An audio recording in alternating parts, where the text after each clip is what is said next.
कहानी की शुरुआत में हम साइबेरिया की एक जेल को देखते हैं जहां ढेर सारे जर्मन सोल्जर्स को लाइन से खड़ा कर दिया गया था। दरअसल वर्ल्ड वॉर 2 के खत्म होने के बाद रशिया ने बहुत से जर्मन सोल्जर्स को कैदी बना लिया था और उनसे कोयले की खानों में दिन रात काम करवाने लगे। हालांकि इस जेल की सिक्योरिटी काफी कम थी, लेकिन इसके बावजूद भी कोई इस जेल से भागने की कोशिश नहीं करता था क्योंकि इस जेल के चारों तरफ बर्फ ही बर्फ थी और ये जेल किसी भी इंसानी बस्ती से पूरे 14,000 किलोमीटर दूर थी। इसलिए अगर कोई कैदी इस जेल से भाग भी गया तो साइबेरिया की जमा देने वाली सर्दी में उसकी मौत पक्की थी। ये जेल चारों तरफ हजारों किलोमीटर दूर फैली हुई बर्फ के बीच में बनाई गई थी, इसीलिए कोई भी कैदी यहाँ से भागने का सोच भी नहीं सकता था। लेकिन इन कैदियों में एक कैदी ऐसा भी था जो बहुत ही शार्प माइंड था और वो इस जेल से भागकर अपनी बीवी और बेटी के पास जाना चाहता था। इस कैदी का नाम क्लेमन फॉयरल था, जिसे इस जेल में पूरे 25 साल की सजा काटनी थी और क्लेमन ऐसा बिल्कुल भी नहीं चाहता था कि उसकी आधी जिंदगी इसी जेल में बीत जाए। क्लेमन किसी भी हालत में इस जेल से भागना चाहता था। लकीली एक दिन क्लेमन को भागने का मौका मिल गया और वो एक कोयला ले जाने वाली मालगाड़ी में बैठकर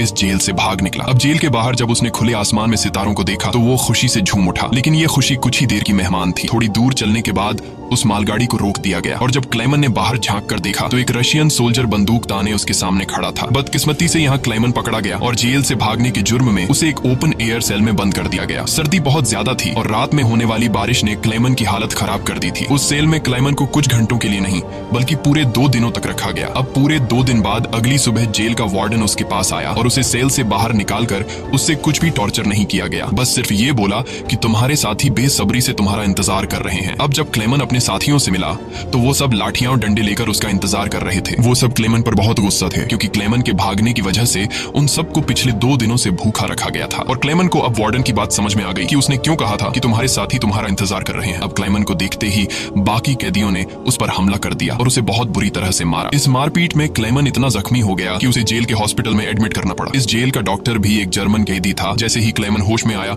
उसने डॉक्टर से कहा कि मैं एक बार फिर से जेल से भागना चाहता हूं और मुझे आपकी मदद चाहिए। डॉक्टर क्लेमन की बहादुरी देखकर हैरान रह गया कि ये इतना सब कुछ झेलने के बाद भी हार मानने को तैयार नहीं। डॉक्टर ने उसे समझाया कि इस जेल से जिंदा भाग पाना नामुमकिन है और अगर तुम यहाँ से भाग भी गए तो बाहर की जमा देने वाली सर्दी में मर जाओगे। लेकिन हकीकत ये भी है कि अगर तुम यहाँ से नहीं भागे तब भी तुम्हारी मौत पक्की है, क्योंकि जिन कोयले की खानों में तुम काम करते हो वहाँ कार्बन की मात्रा बहुत ज्यादा है जो हवा के जरिए तुम्हारे शरीर में जाता है और उससे कैंसर जैसी खतरनाक बीमारियां होती हैं। इसलिए डॉक्टर ने क्लेमन से कहा कि तुम्हें एक आखिरी बार इस जेल से भागने की कोशिश जरूर करनी चाहिए। उसके बाद डॉक्टर ने अपने सारे गर्म कपड़े, जूते और जरूरत का सारा सामान निकालकर क्लेमन को दे दिया और उसे ये भी बताया कि रशियन सोल्जर्स अपना खाना रेलवे लाइंस के पास छुपा कर रखते हैं। इसके साथ ही उसने क्लेमन को एक बंदूक भी दी ताकि वो अपनी हिफाजत कर सके। दरअसल डॉक्टर ने ये सारा सामान इसलिए पहले से इकट्ठा किया हुआ था क्योंकि वह खुद भी इस जेल से भागना चाहता था, मगर 1 हफ्ते पहले उसे पता चला कि वह कैंसर का मरीज है और उसके पास 1 महीने से ज्यादा वक्त नहीं है। अब उसने क्लेमन को एक लंच बॉक्स दिया और कहा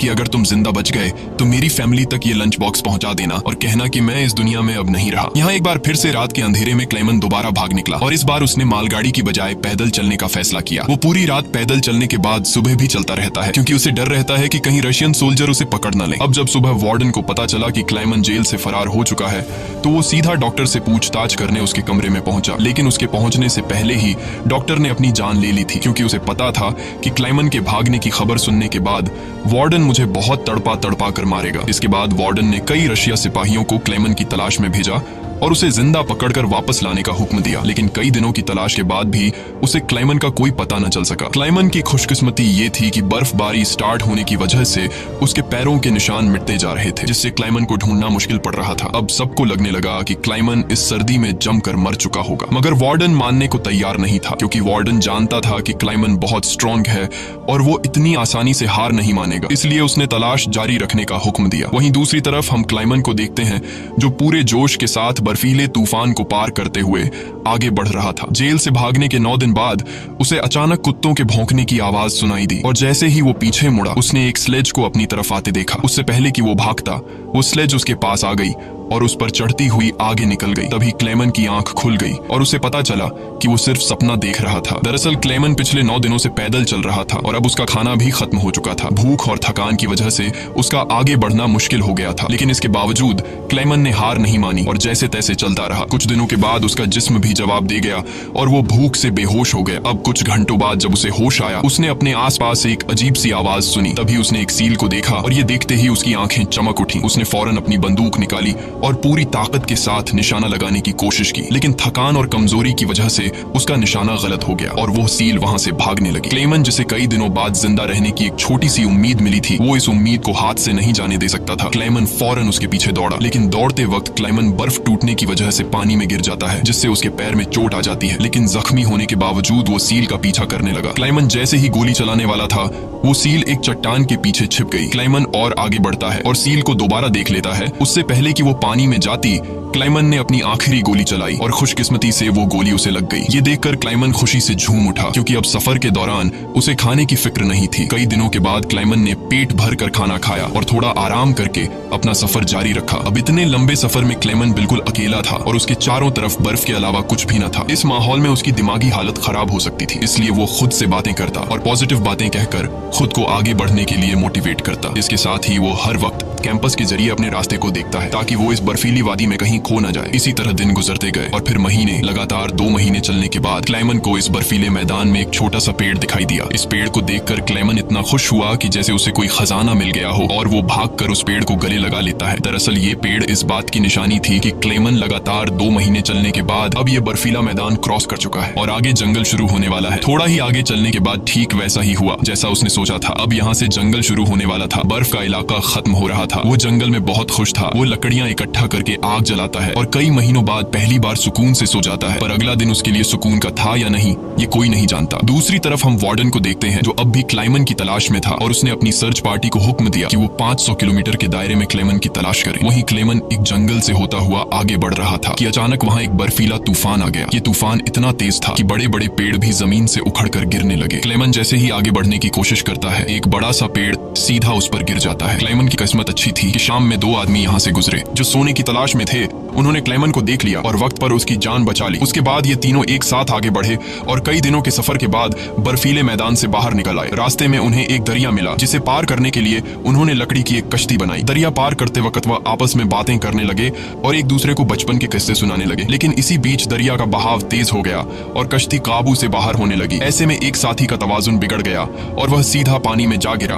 उसे तैरना नहीं आता था, वह डूबने लगा। ये देखकर क्लेमन ने पानी में छलांग लगा दी और किसी तरह उस आदमी को किनारे तक लाकर उसकी जान बचाई। दूसरी तरफ उनका दूसरा साथी उन दोनों को डूबने के लिए छोड़ देता है और अकेला आगे बढ़ गया। उसका दूसरा साथी बहुत ही लालची था। उसे लगा कि वो दोनों मर गए होंगे और लालच के चलते उसने अपने दोस्त का सोना भी खुद के पास रख दिया। थोड़ी देर बाद जब क्लेमन और दूसरा आदमी टेंट तक पहुंचे तो उस आदमी को अपने दोस्त पर बहुत गुस्सा आया और उसने उसे गोली मारकर उसकी जान ली। उसके बाद क्लेमन और वह आदमी ने सामान उठाया और सफर जारी रखा। वे दोनों कई महीनों तक इसी उम्मीद पर चलते रहे कि कोई इंसानी आबादी उन्हें मिल जाए। लेकिन दोबारा सर्दियों का मौसम आ गया और हर तरफ के जंगलात बर्फ की सफेद चादर में छुप गए। उस आदमी ने जो सामान उठाया था वह काफी भारी था, इसलिए उसे बर्फ में चलने में मुश्किल हो रही थी। ये देखकर क्लेमन ने उसका बोझ हल्का करने की कोशिश की और कहा कि कुछ देर के लिए अपना सामान मुझे दे दो। लेकिन यहाँ उस आदमी को शक हुआ कि शायद क्लेमन भी उसका सोना चुराना चाहता है, इसलिए उसने क्लेमन पर हमला करके उसे नीचे धकेल देता है, जिससे क्लेमन बेहोश हो जाता है। थोड़ी देर बाद क्लेमन को होश आया तो उसने देखा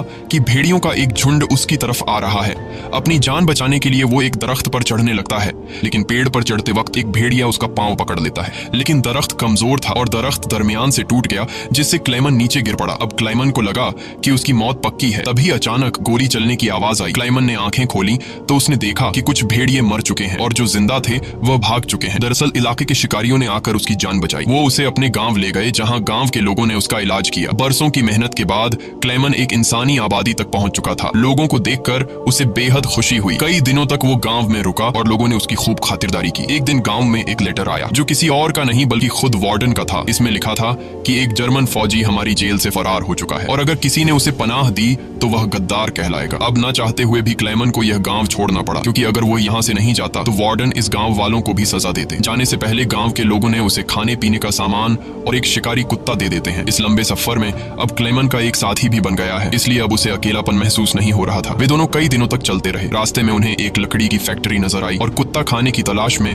उसकी तरफ दौड़ा। अब क्लेमन अपने कुत्ते को बचाने के लिए मिल के अंदर गया। वहां वर्करों ने क्लेमन को पहचान लिया और उसे मालिक के पास ले गए। वहां जाकर क्लाइमन ने मालिक को अपनी पूरी कहानी सुनाई, जिससे सबको क्लाइमन पर तरस आया। उन्होंने उसे खाना खिलाया और जर्मनी जाने वाली ट्रेन में बिठा दिया। क्लाइमन खुश था कि वह जल्द अपने घर पहुंच जाएगा, लेकिन वो नहीं जानता था कि मिल के मालिक ने उसकी खबर वार्डन को दे दी है। अब वार्डन अपने सिपाहियों के साथ स्टेशन पर उसका इंतजार कर रहा था, लेकिन स्टेशन पहुंचने से पहले क्लाइमन ने दूर से रशियन सोल्जर्स को देख लिया और मौका मिलते ही ट्रेन से कूदकर भाग निकला। मगर बदकिस्मती से रशियन सिपाहियों ने उसे देख लिया और उसका पीछा करने लगे। क्लाइमन ने जल्दी से पटरियां पार की, लेकिन अचानक न जाने वार्डन कहां से सामने आ गया। ये देखकर क्लाइमन का दिल घबरा गया, क्योंकि अब उसे लगा कि उसकी बरसों की मेहनत जाया हो गई। अब इससे पहले कि वार्डन उसे गिरफ्तार करता, क्लाइमन के कुत्ते ने वार्डन पर हमला करके उसे काट लिया और यूं एक बार फिर से क्लाइमन को भागने का मौका मिल गया और वह पूरी जान लगाकर यहाँ से भागने लगा। लेकिन तभी उसे गोली चलने की आवाज आई और जब उसने पीछे मुड़कर देखा तो उसने अपने कुत्ते को मरा हुआ देखा। ये देखकर क्लाइमन को काफी दुख हुआ, लेकिन इसके बावजूद भी वो रुका नहीं और अपनी पूरी ताकत से आगे बढ़ता रहा। उसके बाद वो पुल के ऊपर चढ़ा और नीचे से गुजर रही ट्रेन के ऊपर कूदकर वहां से भाग निकला और कुछ इस तरह से वो वार्डन के हाथों से फिर बच निकला। अब ऐसे ही दिन गुजरते गए और क्लाइमन आहिस्ता आहिस्ता इस सफर में आगे बढ़ता रहा। देखते ही देखते साल 1952 आ गया और अब क्लाइमन को जेल से भागे हुए पूरे 7 साल हो चुके थे। वो उस वक्त सेंट्रल एशिया में था और एक गांव के मेले में इधर उधर भटक रहा था। उस मेले में उसने खाने पीने की अलग अलग चीजें देखी। खाने को तो उसका मन कर रहा था, लेकिन उसके पास पैसे नहीं थे, इसलिए वो दिल पर पत्थर रखकर आगे बढ़ गया। तभी उसकी नजर 2 लड़कियों पर पड़ी जो मेले में पैनकेक्स बेच रही थी। क्लाइमन ये पैनकेक तो खाना चाहता था, लेकिन उस बेचारे की जेब में 1 पाई तक नहीं थी, इसलिए वो मायूस होकर आगे चलने लगा। पर तभी उनमें से एक लड़की को उस पर तरस आ गया और उसने पैनकेक का एक हिस्सा तोड़कर क्लाइमन को दे दिया। पहले तो क्लाइमन को थोड़ा अजीब लगा, फिर उसने लड़कियों का शुक्रिया अदा करते हुए वो पैनकेक खा लिया। अब इस मेले में एक ज्यूइश आदमी भी था जिसने ये सब कुछ देख लिया था। उसके बाद क्लाइमन एक चर्च में गया और ये आदमी भी उसका पीछा करते हुए चर्च में आ पहुंचा। दरअसल ये आदमी भी किसी जमाने में एक कैदी हुआ करता था, इसलिए उसने क्लाइमन को पुलिस के हवाले नहीं किया और उसकी मदद करने की कोशिश की। उसके बाद वो क्लाइमन को लेकर अपने घर गया, जहाँ क्लाइमन ने कई साल बाद शेव की और अपने पुराने हुलिये में वापस आया। फिर उस आदमी ने क्लाइमन को एक नया पासपोर्ट दिया ताकि वो रशिया के बॉर्डर को क्रॉस करके जर्मनी पहुंच सके। क्लाइमन उस आदमी से बहुत खुश हुआ। जाने से पहले क्लाइमन ने उसका शुक्रिया अदा किया और रशिया और जर्मनी की बॉर्डर की तरफ निकल पड़ा। कुछ हफ्ते बाद क्लाइमन रशिया के बॉर्डर तक पहुंच गया और वहां मौजूद रशियन सिपाही को अपना पासपोर्ट दिखाया। यहाँ क्लाइमन को यह डर था कि कहीं वो सिपाही उसे पहचान न ले या उसका जाली पासपोर्ट पकड़ा न जाए, लेकिन खुशकिस्मती से ऐसा कुछ नहीं हुआ और सिपाही ने क्लाइमन को बॉर्डर पार करने की इजाजत दे दी। अब ये देखकर क्लाइमन को इतनी खुशी हुई कि वो चाहकर भी अपनी हंसी नहीं रोक पाया। अब फाइनली वो उस पुल पर आ गया जिसे पार करते ही वो अपने मुल्क जर्मनी में पहुंच जाएगा। पर जैसे ही वो आधे रास्ते तक पहुंचा, उसकी आंखों पर एक तेज रोशनी पड़ी और जब उसने आंखें खोली तो उसने वार्डन को अपने सामने पाया। अब जब क्लाइमन ने पीछे मुड़कर देखा तो वो अभी भी रशिया की जमीन पर था और इसका मतलब ये था कि वार्डन अब भी उसे गिरफ्तार कर सकता है। अब यहाँ क्लाइमन का दिल टूट गया, क्योंकि उसके इतने सालों की मेहनत अब मिट्टी में मिलने वाली थी। लेकिन तभी कुछ ऐसा हुआ जिसकी उम्मीद खुद क्लाइमन को भी नहीं थी। यहाँ वार्डन ने उसका रास्ता छोड़ दिया और उसे आगे जाने की इजाजत दे दी। अब पहले तो क्लाइमन को यकीन नहीं हुआ, पर फिर भी वो हिम्मत करके आगे बढ़ा। दरअसल वार्डन क्लाइमन के जिंदा रहने के जज्बे और उसकी बहादुरी को देखकर उससे काफी इंस्पायर हुआ, इसलिए उसने क्लाइमन को गिरफ्तार नहीं किया और उसे अपने मुल्क वापस जाने दिया। और तभी वार्डन उससे ये कहता है, ये लड़ाई बस 2 सोल्जर्स के बीच थी, एक मैं और एक तुम, और इसे तुम जीत गए। जाओ अपनी जिंदगी जी लो। अब फाइनली क्लाइमन ने उस बॉर्डर को पार किया और अपने देश जर्मनी पहुंच गया। इसके बाद वो अपने घर के करीब पहुंचा,